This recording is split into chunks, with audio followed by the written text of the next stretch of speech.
Hey there, it's Mike Langford. Welcome to another episode of the Modern Financial Advisor podcast. In this week's episode, we're going to be talking about why every financial advisor needs an executive assistant. Yeah, that's right. I said needs. It may sound hyperbolic, but the reality is the advisor who tries to do everything his or herself is bound to let some important things fall off the table. That's obvious, but what's less obvious is that a same advisor is likely leaving a ton of money on the table because he or she is wasting time doing things that aren't in the core job function of advising existing clients and bringing on new clients. Well, this week's guest, Gina Kotner, CEO of Athena Executive Services, is going to open your eyes to a whole new universe of opportunities for the effective use of an executive assistant. You are going to get a ton of value out of this episode. Trust me.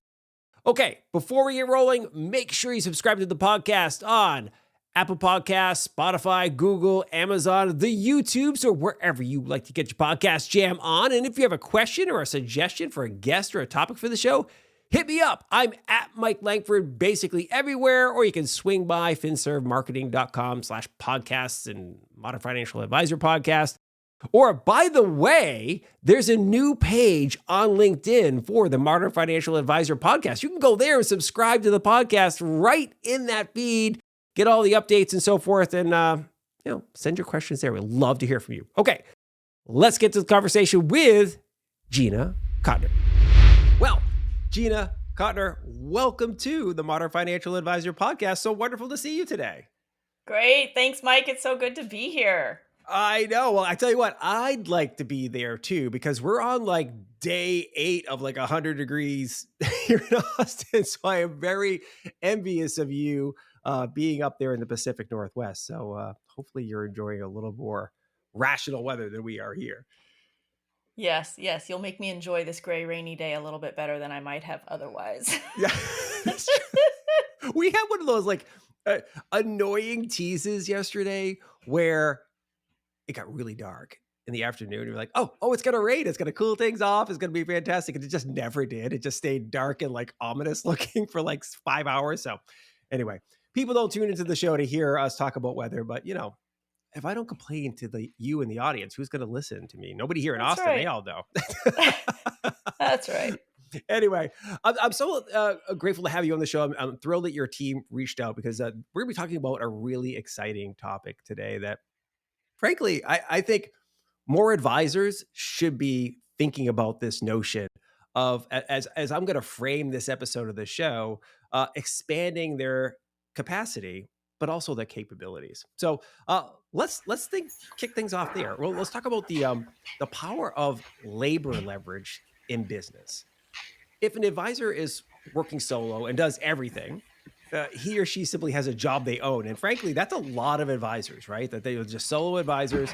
They've got a good book of business, but it's pretty much them. However, if you can learn to leverage the talents and efforts of others, whether they're employees or contractors, then you have a business, right? You can actually go on vacation and the business operates without you, right?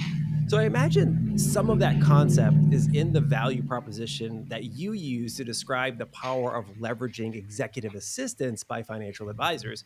So let's dive into that. How do you talk about this concept to people that you work with? Yeah. Well, I think whether you're a financial advisor or any business owner, you have the opportunity to really move yourself from being somebody who is quote unquote self-employed, Mhm. which is first is a awesome. I mean, Yeah. that's a very freeing, especially for any of us who ever worked for corporate America, right? We got our 2 weeks of vacation every year, and we Yeah. had to ask for time off and all that constraints. And then I think we all said, "I don't want that. I want to go work for myself." Dang That's it! right. And then we did, and that was awesome. And we were self-employed. Yeah. And then that starts to, I think, wear out. Like, well, this is it now. Okay, I've bought myself my own job, but where's the kind of the next level of freedom? And there is a real distinction between being self-employed and being a business owner. And a business owner, I think, manages and oversees systems and processes and staff. Right. and starts to get themselves slowly but surely maybe outside of 100% of the delivery, um, chief cook and bottle washer, as people Right. say, right? Yeah. Because you're doing a little bit of what you really love to do, and then you're doing a bunch Right. of other stuff that you kind of have to do so that you have the opportunity to do the stuff you love to do. And you start to get to move yourself if you just hire one little assistant or one help here, or you offload a few projects to Upwork, or who knows what. You start to offload a little bit of the stuff that's not really in your zone of genius. Now you get to start to move from being somebody who just works in the business, doing the doing, Right.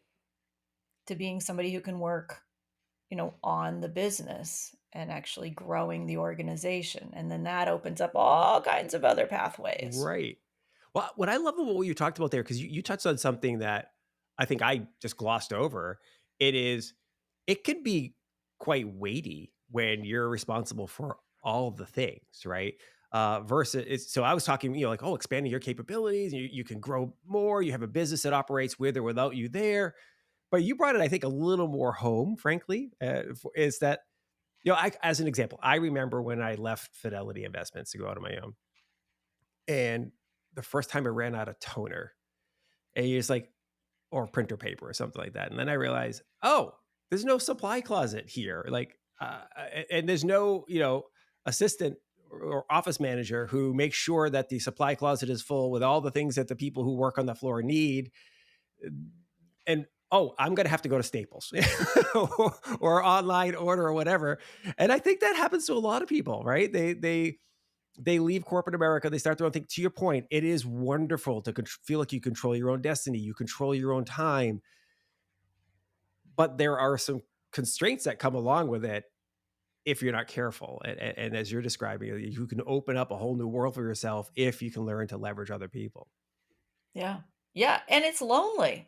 It Yeah, can be really lonely. Nobody knows if we didn't get out of bed today and go to work, who's gonna I'm not in trouble. it's true. I'm the boss. So there is it is really freeing, and then freedom is almost never free, right? Well, Freedom yeah, takes work. yeah, absolutely. Uh, so it's it's kind of like makes you think about like another line of discussion here on this. Like, it's one thing for a solo advisor to understand this intellectually that, oh, I should start leveraging other people in my business, and the value of leveraging an executive assistant specifically was kind of the nexus of our conversation.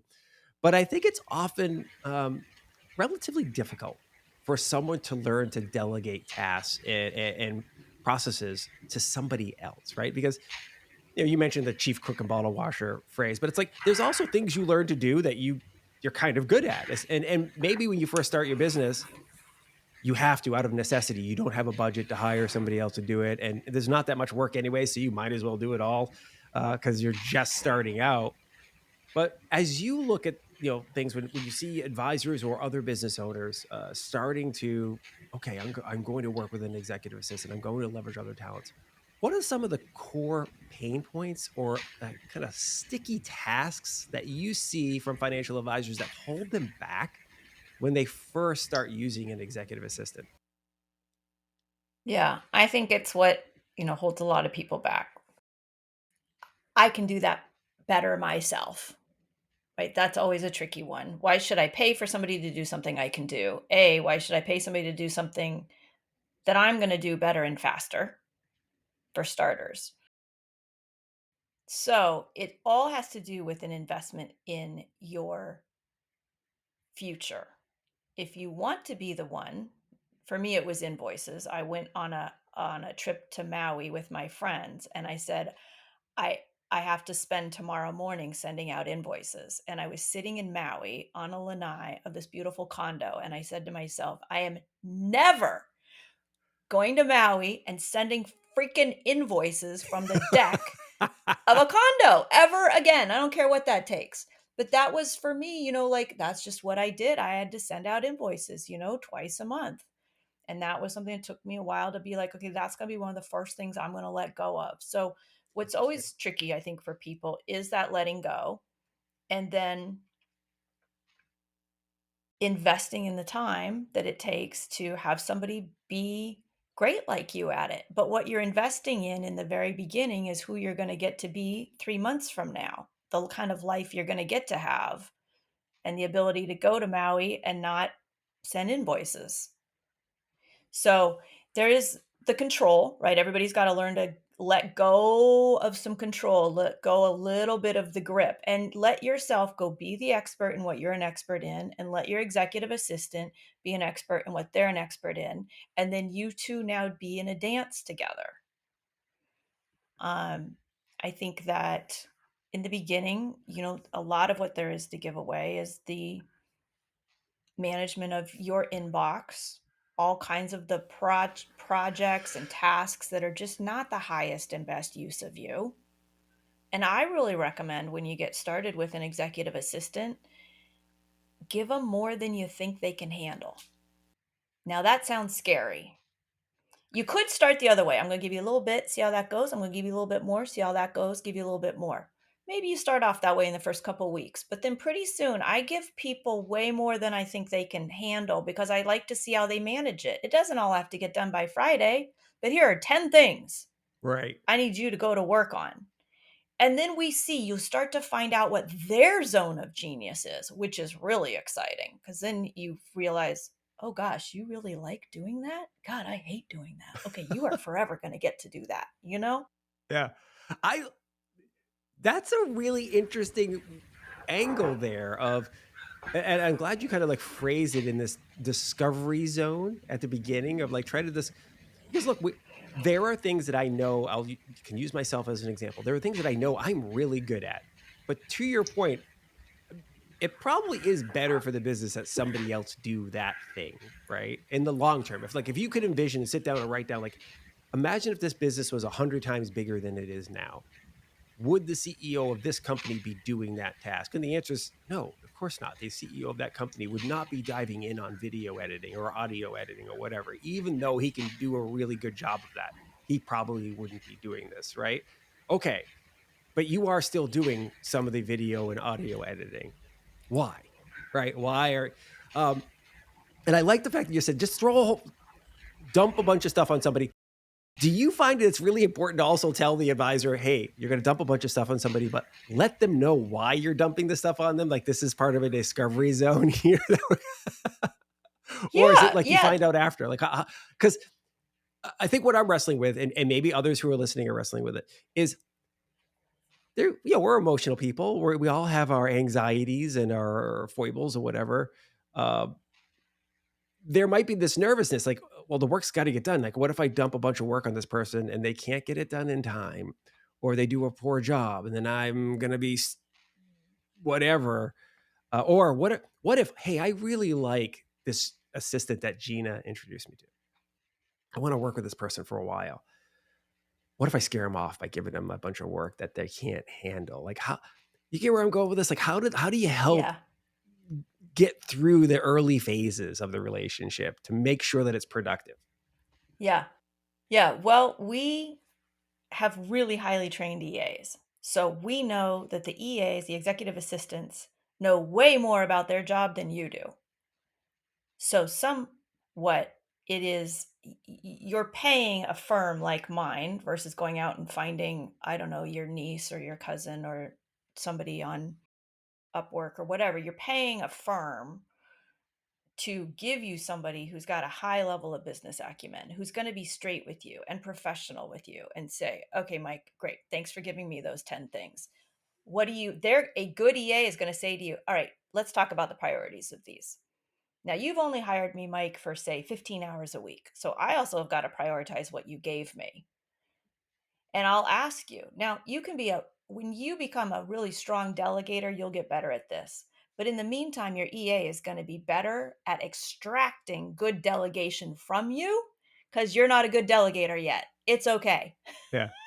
They will literally train you and make you a better delegator along the way. And they will say, all right, Mike, great. I got these 10 things captured. I put them in Asana, or I've put them in Trello, or I've put them in ClickUp, and I've got them all right here. And I'm thinking the top three are this one, and this one. Do you agree? And you go, oh yeah, those are hot. No, no, no, Gina, that thing right there. No, don't even worry about that one. Here's the other thing that's really hot. Okay, those are going to be priority A, B, and C. I'm going to go to work on those, Mike. I'm going to have those done by Friday. And then on Monday, let's look and see what's hot.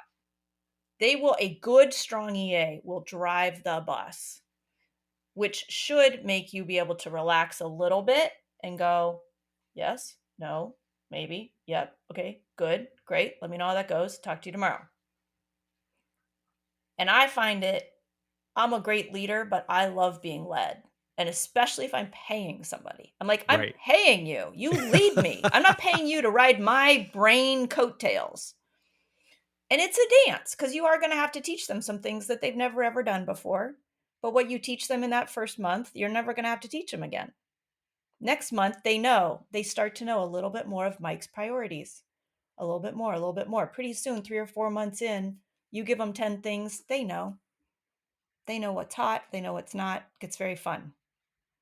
You know, it's so funny. So I've long had a tremendous amount of affinity and admiration for executive assistants, and I discovered it really early on in my career. I used to work for a large financial firm called State Street Corporation, and I worked for the chief financial officer when I was there.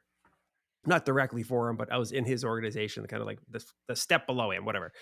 And his executive assistant was just like amazing, right? And I learned really early on, like, hey, if I had a good relationship with her, my job could get a lot easier because I could get on Ron's calendar a little easier. I could get other things done that we needed to get done and better because she was managing, to your point, his priorities. It wasn't that he was subservient to her.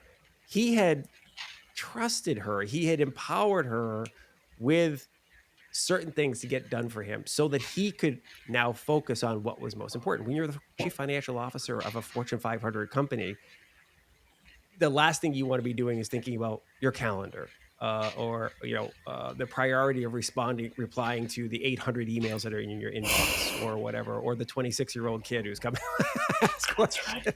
Right?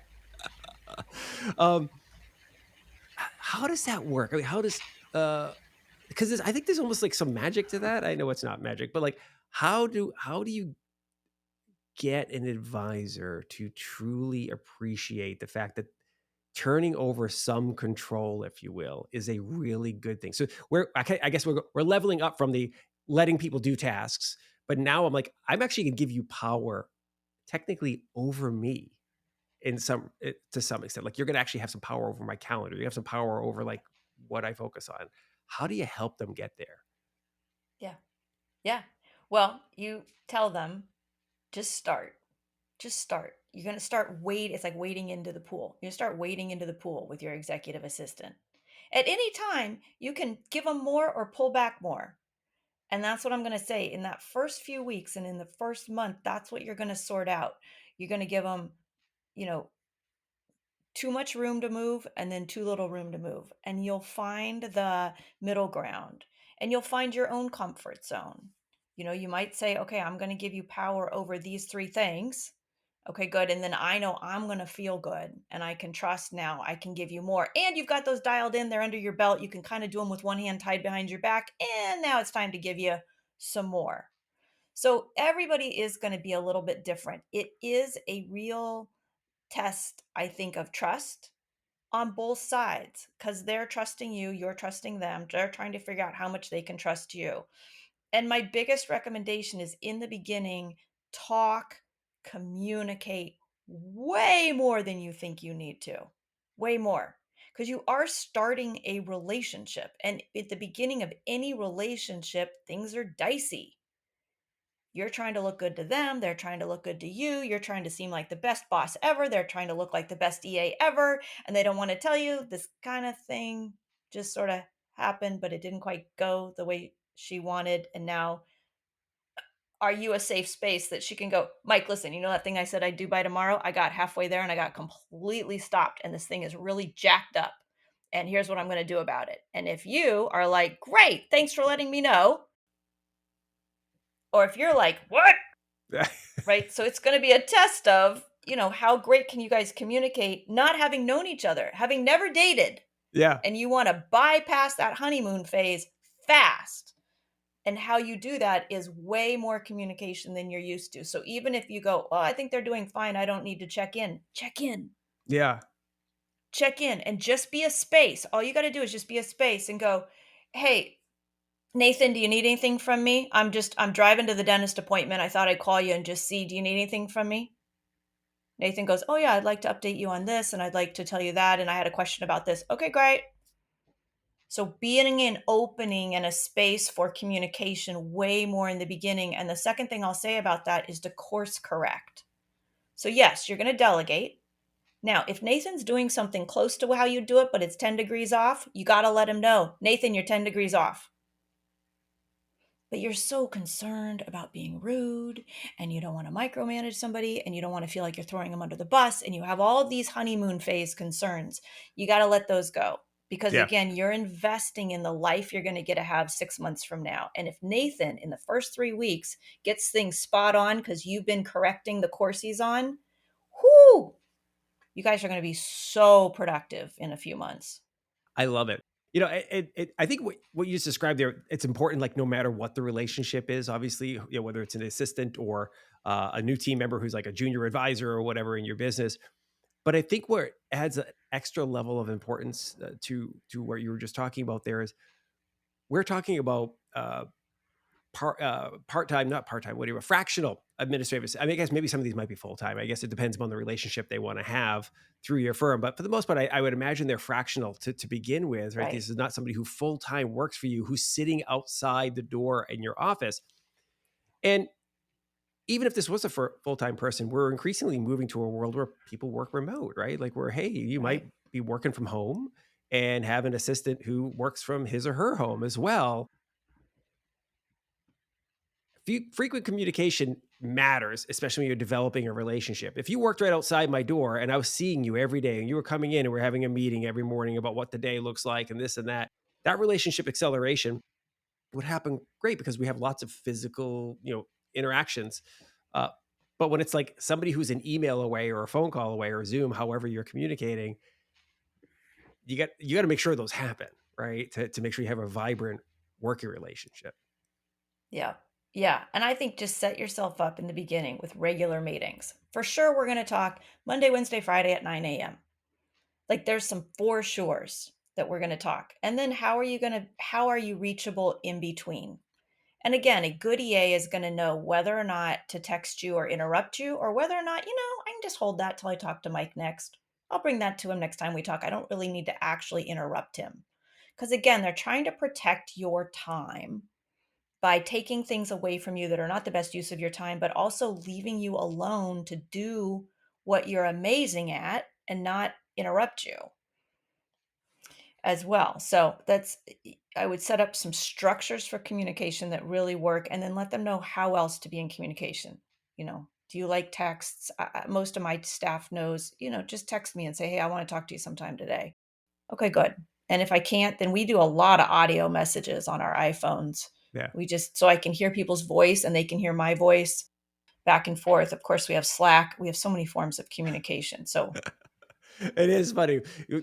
So a little funny aside on that, we have so many different digital communications now.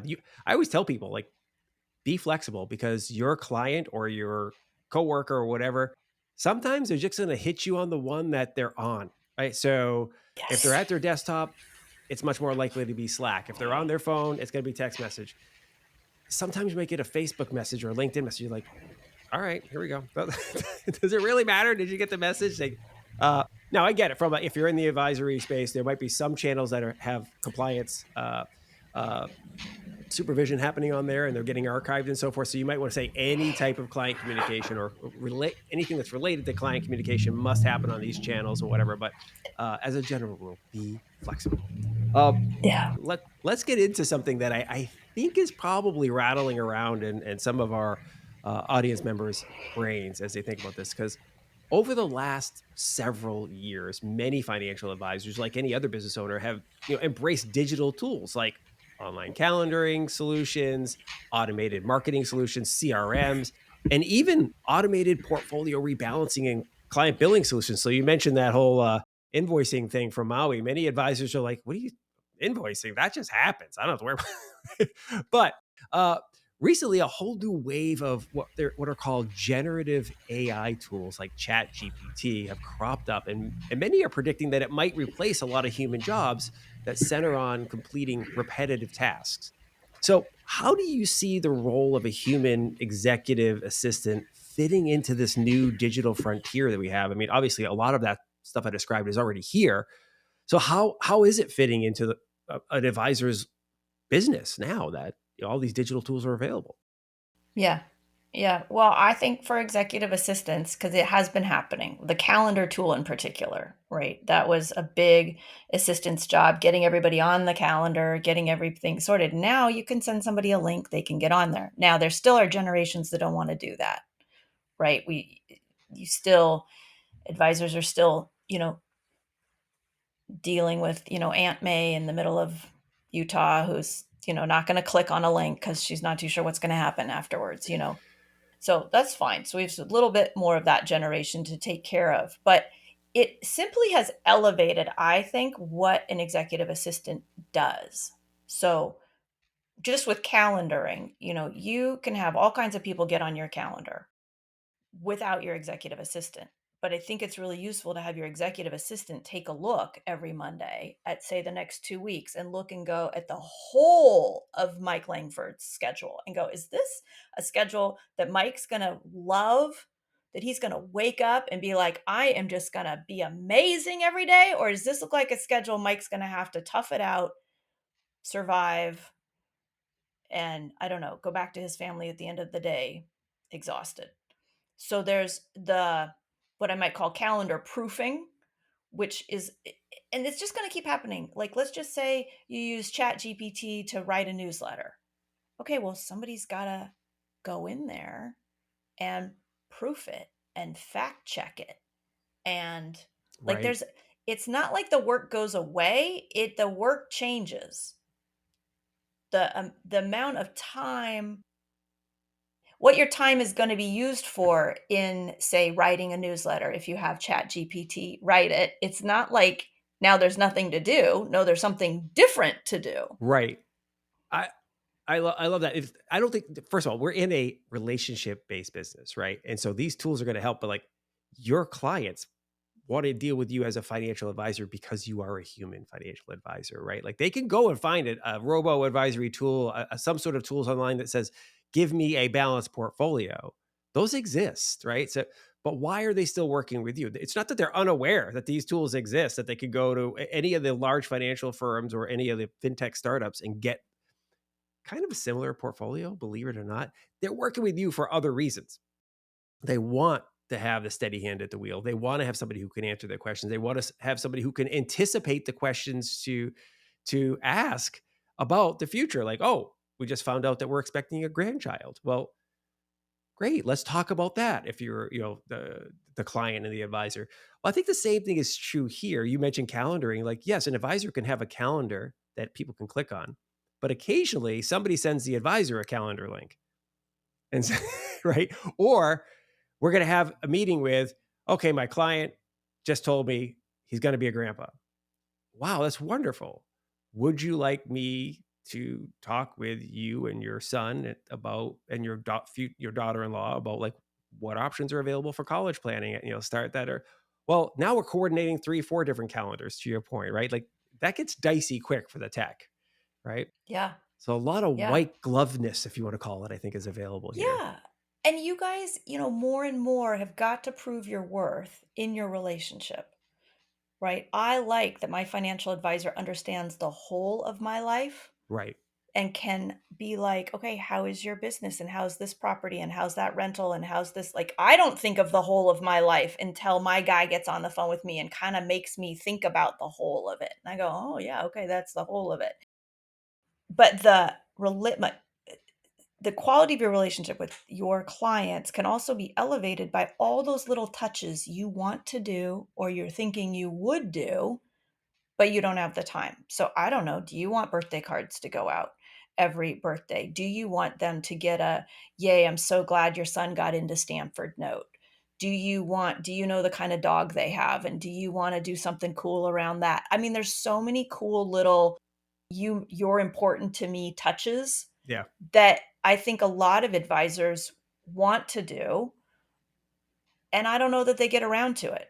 Those are great things to give to your EA and to go automate, Yeah. and the whole world of like end of year gifting. Oh my God. I mean, that's a project that we start in October, and thank God I have an EA. That's like a huge thing that she does. I love that. You know, I want to stay on this topic of white glove service a little bit more. That, like, how an executive assistant could layer in some of that. Now, some of you just mentioned something that was semi-gender specific. You mentioned that your executive assistant is a woman, and uh, one challenge that many financial advisors have, and let's be frank, most financial advisors are dudes. It just is. One of the problems that's been happening in this industry, and the industry is trying to change it, is that male financial advisors, often have a hard time relating to the female clients that are in a relationship, right? So you hear so many times a woman will say, the advisor talks to my husband as if I'm not there, right? Like, we're sitting in there, and they'll talk to him, and he'll talk about my client, and my client's wife. Like, wait a minute, the wife is also a client, like, so it's very common for the woman in the relationship, there to feel unseen, and as a consequence, by the Yeah. way, when there's a divorce, 50%, no, I think it's even higher, I'll have to go back and check the stat, but it's like over 50% of the time when there's a divorce, the woman half of the client relationship will Yep. take her assets elsewhere. Why? Yeah. Right, Mm, it's like, if this was a good relationship, why? Because, well, there wasn't a building. So, and right. that's just one example of relationships not being nurtured, right? That, Yeah. and I think an executive assistant, as you mentioned, that do you send out birthday cards? What are the interest level of my clients? So, as an example, you and I were talking in our prep call that you're into pickleball. I know this, Yeah. right? And so I'm excited for you. I'm not into pickleball, but I know it's a big deal, right? So what if the executive assistant, part of his or her job was tracking what the clients are into, their genuine interest levels, Yes. and then Yes. communicating that, and Yes. then say, hey, pickleball tournament. If you're looking for tickets for your client, you could take them to the Yes. Formula One race. Everybody likes Formula One, or do they? Maybe somebody would like to go to the pickleball tournament that's happening in town, or something of that nature. So it's kind of where I'm going with Absolutely. this. Yeah, on the Yep. and I was going down a gender route there, because I know it's a big deal happening in our space right now, but it could be anything. Right? It has nothing to do with Yeah. gender necessarily. No, I think it's a great use of your assistant, is to have everybody be in the family, right? And sometimes then you got the multiple generations, right? And what's happening within, is it grandpa's 80th birthday? And what a big deal that is, because you're serving grandma and grandpa and mom and dad. And someday you're hoping to serve the third generation, right? And are you tuned into what happens in that family? And where is that being stored? Is that in your CRM? And can is your EA, it's a great use of your EA, keeping all those records accurate, up to date, and in use in a CRM, in a place where it's going to pop up at the right time. And your EA, if you say to your EA, listen, we are not set up for this level of service. We would like to be. Could you go to work on that? You'd be amazed. They're going to bring to you ideas about how to do that you wouldn't have had. So it's another, both around the white glove service and working with a brand new partner, is ask them their ideas, because you're not just getting their worker bee-ness, you're getting their brain. You're buying part of their brain. And you go, listen, I'd like this whole new white glove, level of service with people. And I notice that a lot of women in these partnerships just probably are not feeling really like honored. What do you think we could do about that? You'd be amazed. They're going to come up with ideas you didn't come up with, and they will love it. That's the other thing. EAs love to get into that personal. I don't know, maybe do a Mother's Day campaign. We do Mother's Day campaigns every now and then, right? I mean, it's just so many fun things they would come up with that would make such a difference. Yeah, I 100% agree. It's so funny.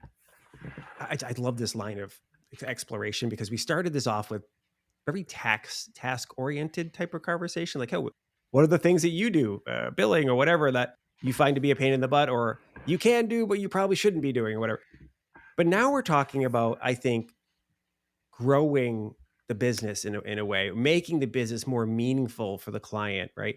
To your point, stretching what we want to be. We want to be a more boutique, white glove type of organization. We want to serve ultra high net worth clients. Well, let's be a little more bespoke in what we do. Well, being a little more bespoke is not just having access to better little investments that maybe, uh, they don't have, like, oh, I've got access to this new building project that's over here or whatever. Like, no, let's talk about what we know about you, how we handle you. It's like when you check into the Four Seasons, right? Like they know, like what kind of pillow do you like on your bed, as an example, right? Like those types of things.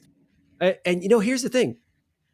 I have heard this. I've had the great honor of speaking at a lot of like top producer events for large financial firms, and like most of the time, everybody in the audience is making over $1 million a year when I'm speaking, right? So sometimes the things that I'm talking to them about feel a little low end, right, or whatever, because the first question I get almost always is, "Can my assistant do this for me?" Right? So, as you think about this, what are some of the more interesting things that you've had assistants say, "You know what? This should be a thing that we do for clients because I'm starting to see a pattern here." What has been a pattern? It's so funny because it's what I'm always so amused by is the wide, bizarre range of stuff that the EAs do. Because they really will just do anything that is not your highest and best use. So, I think the most common things that they do are all of the low level admin tasks as well as research, right? You have a thought, whether it's for your family or for your practice. Hmm, I think maybe we should change our project management software.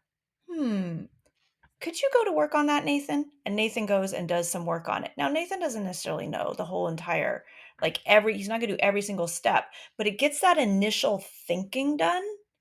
And once you receive the initial thinking, now you go, oh, here's now what I want to do with that project. Whether it's airline tickets for the family for spring break, or a new CRM, or a new project management software, or where should we have grandma's 85th birthday. The initial thinking of anything, I think is I personally don't enjoy it, and I think it's the biggest time waster. Once somebody can kinda get me funneled down to, "Consider something in this zone, Gina," then I go, "Oh, okay. Oh." So I think that's something that I don't know that everybody thinks about because they think, "Well, my EA, I chartered a yacht for my 50th birthday. My EA doesn't know anything about chartering a yacht. I don't know anything about chartering a yacht, but she can go do research and figure out." And when she learned some basics about chartering yachts, she's like, "Okay, Gina, here's how it goes. Here's how it works." And I go, "Oh, okay. Now I actually have some really good questions now that Yeah. I'm mildly educated." So I think that that's a very interesting and useful use of an assistant. I love that notion of like breaking down the research a little, doing because it is true. Like if you're all of a sudden like, I got to figure this thing out, and it can be an avalanche of information. I mentioned to you before we clicked the record button today that this is an exciting summer for the Langford family because my son is going off to college, and this is our oldest, right? He's the first one, and my wife and I, we finished college like 30 years ago almost, right? Like, so you're okay. Like a lot has changed from when Mike and Amy went to school. So, all right, my wife has joined like a whole bunch of these college groups, the moms, they're mom oriented groups, if you will. And now LSU has an official one, like, a parents, family. I can't remember what it's called. It's like My LSU Family or something. That's where my son is going. But she's like constantly like, oh, this and this and this. Like, isn't your brain smoking that there's so much stuff? And, LSU has done a pretty good job of giving us a one sheeter of like, here's the things you should bring and here's the things you can't bring type of deal. But to your point, like there's still a ton of like, where do you stay when you come to visit for family weekend? What do all that type of stuff. So I love the fact that you just like break this down, make life easier for somebody.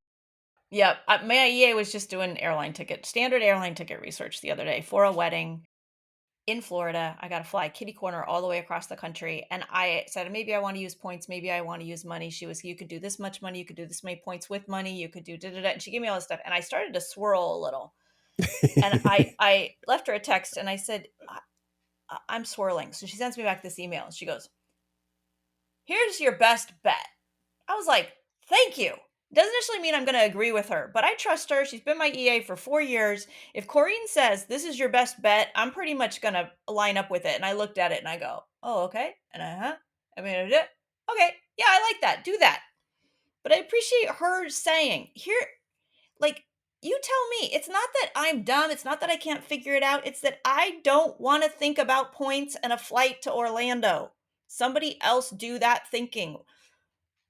What if I didn't get the best deal? I don't really care. I don't want to think about it much longer. I got a pickleball lesson to get to. That's right. Well, it's true. Like taking the burden of decision making. This is so famously, uh, Steve Jobs, the late Steve Jobs of Apple, right, made a decision. I can't remember. I want to say he went to Japan or something like that, and he was studying their efficiency and all that type of stuff, quality, and how the manufacturing is done over there. And he got turned on to this, like taking decisions off your menu can free up your brain to be more productive on other things that matter. And so I can't remember exactly the story of where he copied it from, but his famous black shirt and jeans that he wore basically every day. It was like a black turtleneck. You can see it. Go look at picture of Steve Jobs, Google it. He wore the same outfit all the darn time.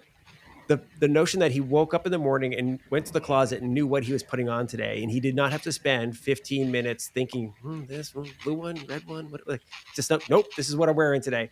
And Mark Zuckerberg from Facebook has stolen that basically, and it's like hoodies every day or whatever he's wearing.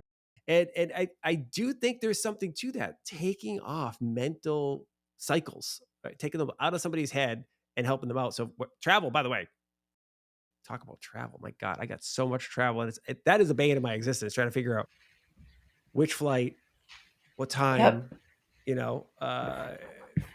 what is the price point where I feel like this makes sense for me, where I like, am I willing to pay a little bit Yep. extra for more convenience? Yeah. So I hear you, man.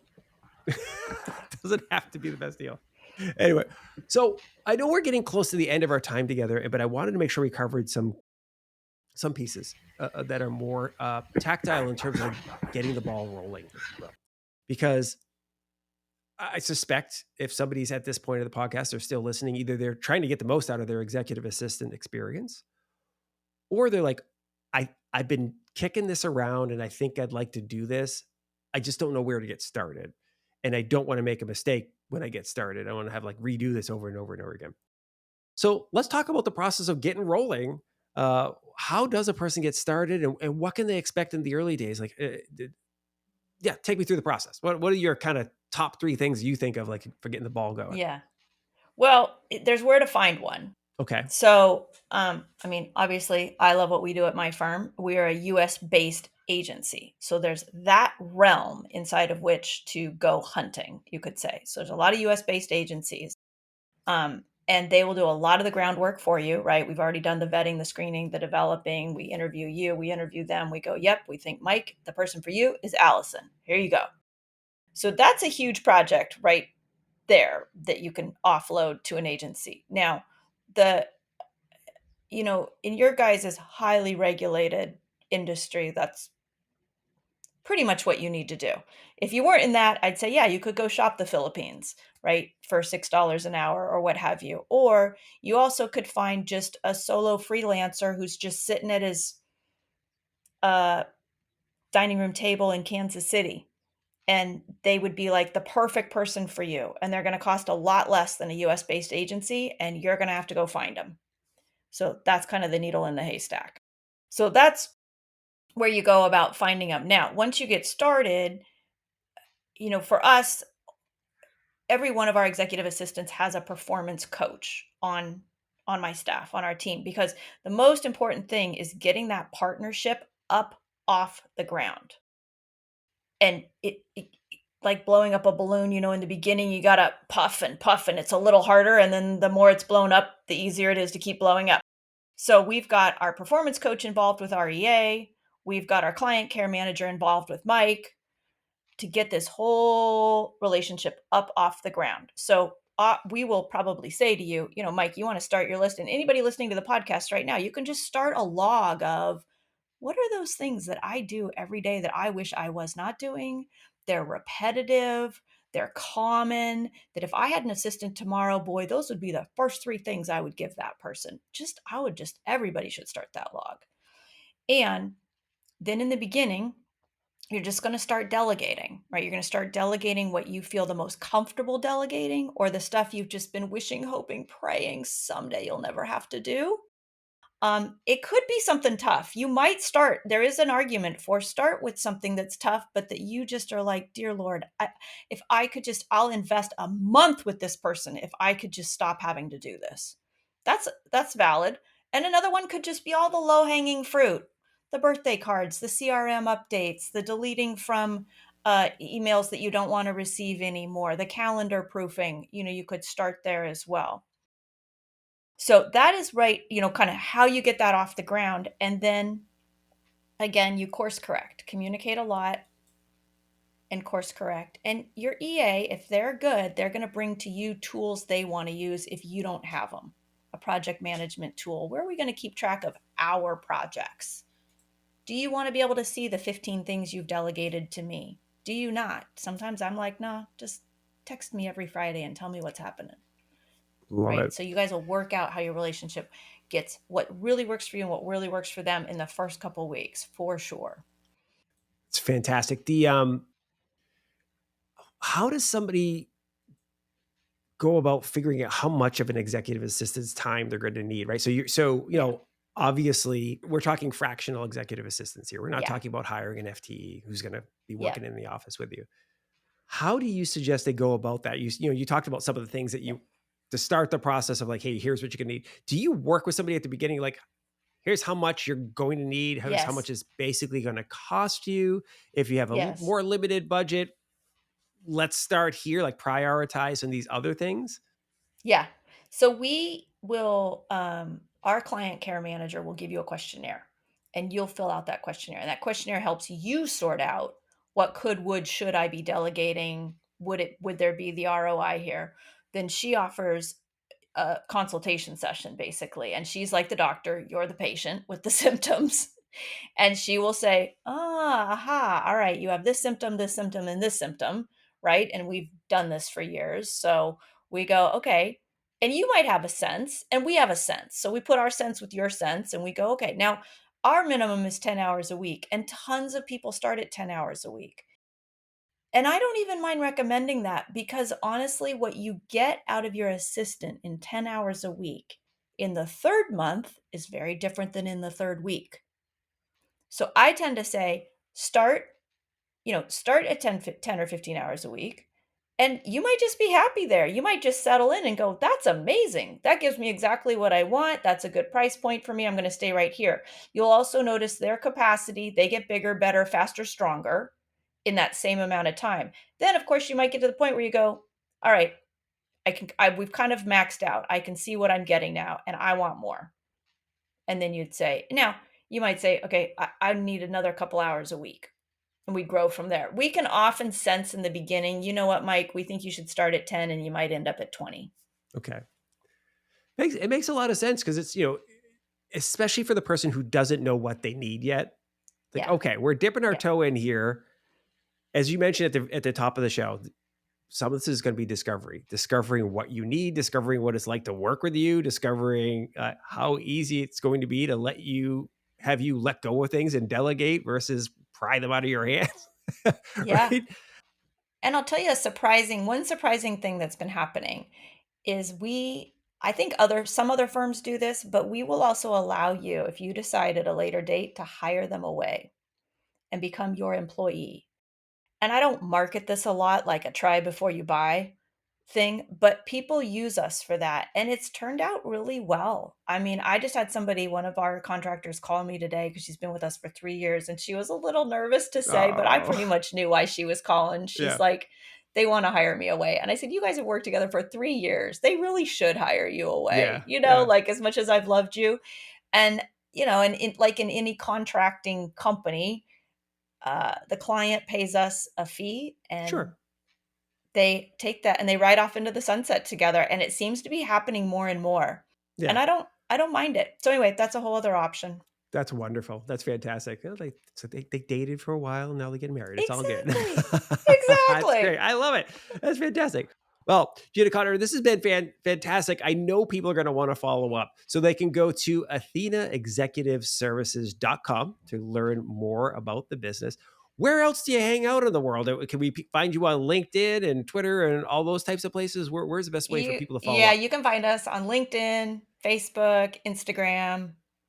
But really, I'd go to LinkedIn, go to our website, and you'll find out everything you need to know. And if you book a consultation, it's just a 15-minute chat with a great lady named Jennifer, and she'll brainstorm with you. Even if we're not a right fit, she'll tell you, Yeah. listen, we're not the right fit, but here's what I think you should do.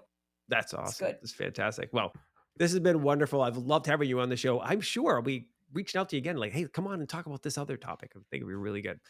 And I Good. guess we'll see you on the pickleball court. Thank you very much for coming on the That's show. right. That's right. There you go. Awesome. Thanks, Fantastic. Mike. My pleasure. Thank you very much for listening to Andrew, watching this episode of the Modern Financial Advisor podcast. It's always fantastic to have you with us. I hope you are researching right now getting your own executive assistant. It's really approachable, right? You don't have to have a full-time one. It's not a full-time employee search process. Go through a firm like Athena Executive Services, get a part-time executive assistant, test him or her out, find the one that works for you, and then be more productive and start getting on with it. All right. That's all I have for you today. Hope you're staying safe and be nice to each other. We'll see you next time on the Modern Financial Advisor podcast. See ya. Bye.